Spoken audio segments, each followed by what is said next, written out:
On March 14, 2018, Stephen Hawking passed away. This renowned theoretical physicist, who was the most well-known of his generation, finally ceased his profound contemplations.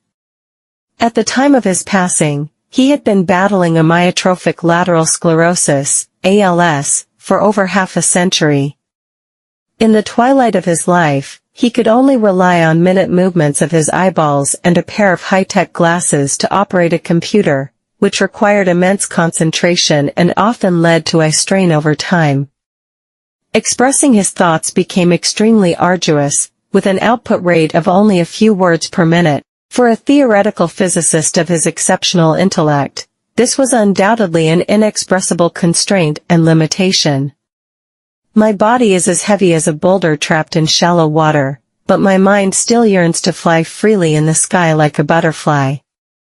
However, if Hawking had passed away just a few years later, he might have witnessed the advent of that liberation himself. Just 1 year after his death, a groundbreaking achievement was published in the journal Nature. A research team from the University of California, San Francisco announced that they had successfully achieved direct speech output from brainwaves. The core of this technology lies in the brain-computer interface, BCI, which captures and decodes speech information from the user's brainwaves and converts it into clear, audible speech output at a rate of up to 150 words per minute, almost identical to our everyday speaking speed. A few years later, in December 2023, BrainGPT was released. BrainGPT is a portable, non-invasive AI mind-reading headset that works based on electroencephalogram, EEG, technology and artificial intelligence algorithms. It records and analyzes the electrical signals produced by the user's brain to decode their thoughts. Specifically, BrainGPT divides EEG signals into different units, captures specific features and patterns from them, and then converts EEG signals into words and sentences through extensive learning from EEG data. Although the current accuracy rate is low, less than 40%, with the accumulation of algorithms and EEG big data, as well as machine learning, this performance can be greatly improved. This achievement not only demonstrates the rapid development of artificial intelligence and BCI technology, but also far exceeds the imagination and expectations of ordinary people. How far has brain-computer interface, BCI, technology advanced, and what technical obstacles does it face? Today, let's delve deeply into this topic. In our previous episode, we mentioned Miguel Nicolis, who trained monkeys to control robotic arms with their minds to play games. This time, they decided to conduct an even more fascinating experiment, letting monkeys use their minds to control robots walking on the other side of the earth. Back in 2008, after a long period of meticulous preparation, they finally embarked on this experiment. The monkey involved in the experiment, located at Duke University in the United States, was able to walk while holding onto a treadmill. The robot, meanwhile, was located at the National Institute of Information and Communications Technology in Tokyo, Japan, and was model CB1. The BCI in the monkey's brain could simultaneously read the electrical signals from hundreds of neurons and input these signals into a computer for recognition. The computer then transmitted these recognized signals to the robot in Tokyo, driving it to walk. Simultaneously, Tokyo used cameras to transmit the robot's movements back to Duke University in real time, displaying them on a screen for the monkey to see.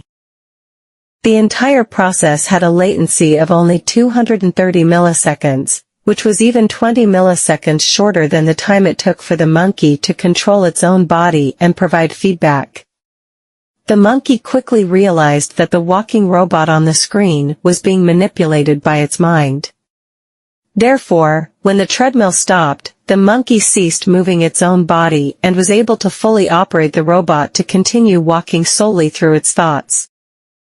As we mentioned in our previous video, the monkey's brain had accepted this device on the other side of the earth as part of its own body. The monkey's brain allocated specialized neurons to this device to drive it to make independent movements without the involvement of its own limbs. Does this mean that in the not-so-distant future, we will be able to sit comfortably at home and operate robots freely with our minds, exploring deep space, the depths of the earth, the ocean floors, and other inaccessible places as if we were there ourselves? Just like in the movie Avatar, where we can manipulate our avatars with the same dexterity. Of course, if you've watched our previous video, you might not find this experiment too surprising. When you understand that the brain has a powerful plug-and-play expansion capability for external devices, everything becomes natural. It's just that the physical distance amplifies the astonishing nature of this experiment. Having discussed the experiments with monkeys, let's shift our focus back to humans. After all, the decades of research we've invested are not merely to entertain monkeys with video games. So far, the experiments we've discussed have mostly been based on motor control, where BCIs read the brain's electrical activity before movement and then drive external devices. But as intelligent beings, humans obviously have higher aspirations, such as expressing thoughts and language.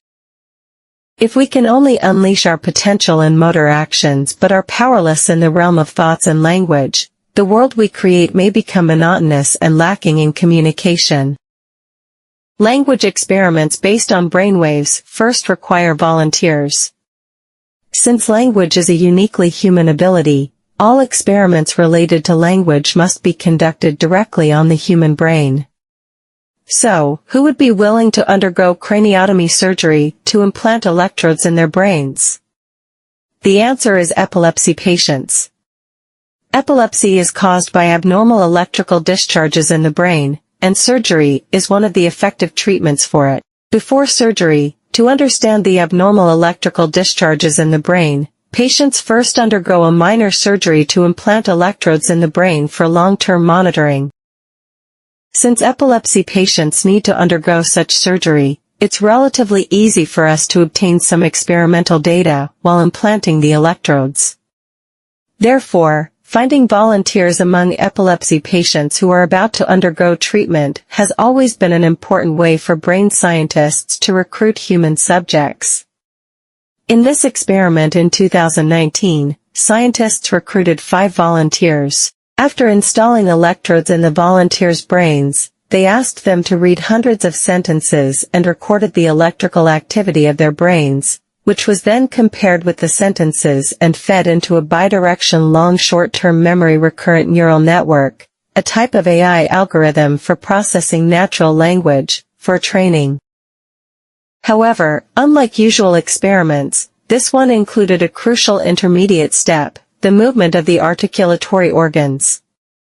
Typically, imagined EEG-based speech synthesis involves reading EEG signals, comparing them with speech, and then finding the correspondence between EEG and speech through a large amount of data to synthesize speech. But the scientists at the University of California added an intermediate layer to the experiment. They first matched the EEG signals with the movements of the articulatory organs, found the relationship between them, and then matched the movements of the articulatory organs with the speech, finding the relationship between the movements and the speech.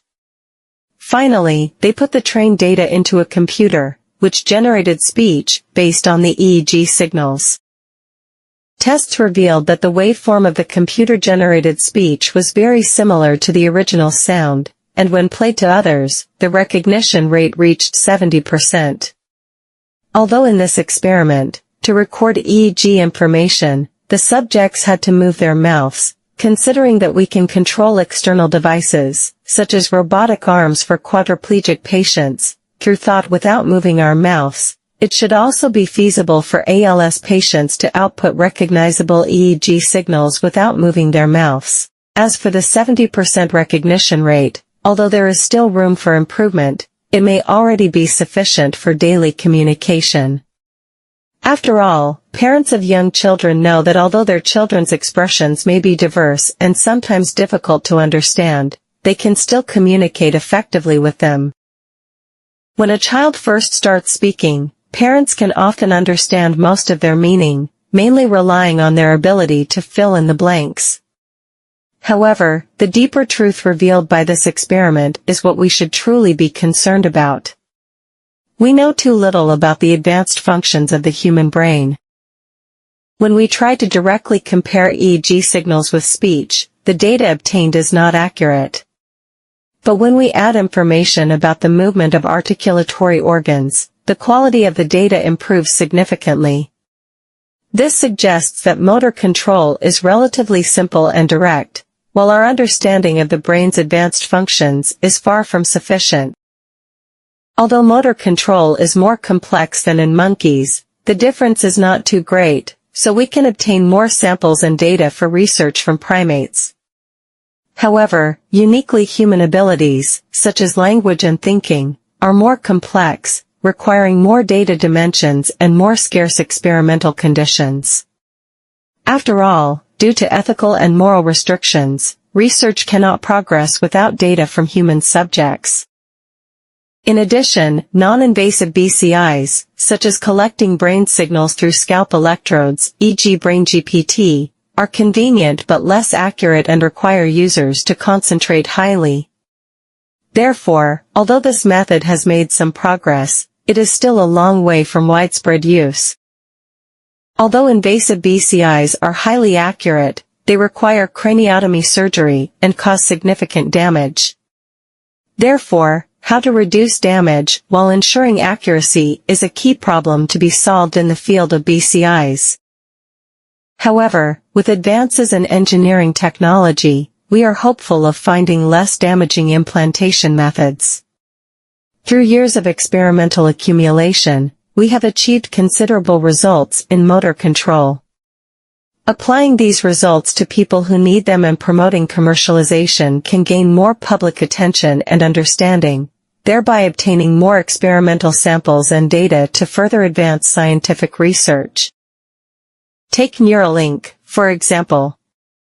They have not rushed to pursue the ultimate goal of decoding EEG signals, but have focused on practicalizing BCI technology. They have designed more advanced electrodes, chips, and implantation procedures, making the surgery more minimally invasive, faster, and lower in cost. These efforts have brought BCI technology closer to practical application. Of course, even so, BCI technology still faces many challenges, such as how to promote its use among the general population and how to achieve non-destructive EEG reading. But scientists are already exploring new paths, such as reading EEG signals by injecting fluid polymers to form a mesh circuit in the brain. Finally, we also need to consider the issue of bidirectional communication in BCIs. If there is only output from the brain to the machine without feedback, we cannot truly expand our senses, like holding a knife or a toy without feeling. Therefore, in future research, we also need to explore how to feed the touch sensations of robots back to our brains, achieving sensations such as cold, heat, pain, and other sensations we encounter in reality. We will discuss this issue in the next episode.